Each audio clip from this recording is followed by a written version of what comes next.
अस्सलाम वालेकुम स्टूडेंट्स, उम्मीद करता हूँ सब खैरियत से होंगे। आज का हमारा टॉपिक है rate of flow. Rate of flow होता क्या है बच्चों?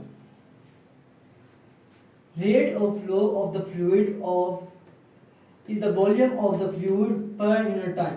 रेट ऑफ फ्लो जो होता है किसी फ्लूइड का is the volume of the fluid, ये वॉल्यूम है फ्लूइड का per unit time passing through the cross sectional area of the pipe. जितना पानी बहता है पाइप के अंदर से पर यूनिट वॉल्यूम के अंदर with respect to time T, ठीक है। जितना पानी बहता है उस पाइप के अंदर से पर unit volume with respect to time T, time के लिहाज से, तो वो रेट ऑफ फ्लो होता है।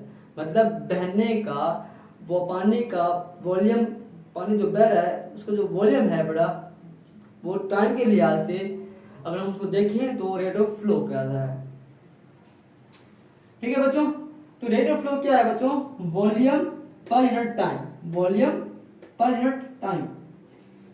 बच्चों हमारे पास एक पाइप है, ठीक है बच्चों, ये एक पाइप है। इस पाइप के अंदर हमने एक एरिया जो है वो हमने कंसीडर कर लिया है, ठीक है, आपके सामने देख रहे हैं। ये मैंने एक एरिया लिया है, इसमें मैंने एक कंसीडर कर लिया है। अब यहां से यहां तक का जो फ्लो है पानी का, उसने जो कवर किया डिस्टेंस, वो फासला जो कवर किया है वो कौन सा है? वो एल है। फासला क्या है बच्चों? एल है। With velocity v time t के लिहाज से। बच्चों consider a fluid flowing through a cross sectional area, एक कवर डिस्टेंस लेंथ l, जो उसने फासला कवर किया है वो लेंथ l है। बच्चों हम फासले का एक फार्मूला होता है, पता है आप लोगों को कि s is equal to v cross t, s is equal to v cross t होता है। अब बच्चों यहाँ पे जो s है उसको हम l लेंगे, तो l is equal to v cross t आएगा। Volume of the fluid v passing through the area of the pipe.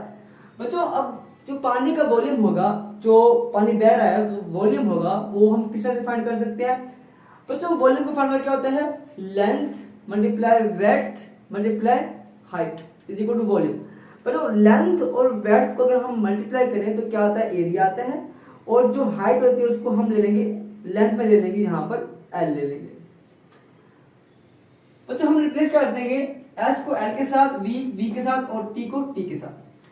Volume of the fluid passing through the area of the pipe, so V is equal to बच्चों A cross L.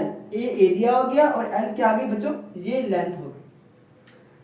अब बच्चों हमारे पास length तो है पहले, इसको हमने equation number ए का नाम दिया है। इस इक्वेशन नंबर ए को इक्वेशन नंबर बी में पुट कर दो, तो v is equal to A cross L, equation number हमारे पास ए। इसके अंदर हमने l की जगह पे जिसकी वैल्यू है बच्चों v क्रॉस t हमने पुट कर दी ना, तो v is equal to avt क्या आ गया? v is equal to avt आ गया। एज वी नो दैट बच्चों हमें पता है रेट ऑफ फ्लो क्या होता है? v ओवर t होता है। क्या बच्चों? v over t volume per unit time होता है रेट ऑफ फ्लो। अभी हम इसको पढ़ के आए हैं। अब बच्चों rate of flow v over t, इसको हम नाम देते हैं क्वेश्चन नंबर डी का। बच्चों हमारे पास क्वेश्चन नंबर सी है, हमने अभी एक वॉल्यूम निकाला है, तो v is equal to avt हमने वॉल्यूम निकाला है इसके अक्रॉस। तो अब हम इस c को d में पुट कर सकते हैं बच्चों? जी हाँ पुट कर सकते हैं, क्योंकि यहाँ पे तो वॉल्यूम है ना, वॉल्यूम पर यूनिट टाइम है ना, v ही तो है ना यहाँ पे। अब इस v की जगह पे बच्चों हमने क्वेश्चन नंबर सी को पुट कर देना।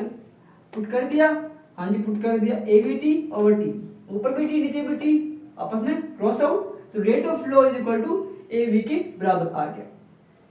ठीक है बच्चों, मतलब जो पानी का फ्लो होता है वो बराबर क्या है? av, एरिया में से जितना पानी जा रहा है, ठीक है, एरिया में से जितना पानी स्पीड से जा रहा है वेलोसिटी v के साथ, तो वो क्या है? वो रेट ऑफ फ्लो के बराबर होता है।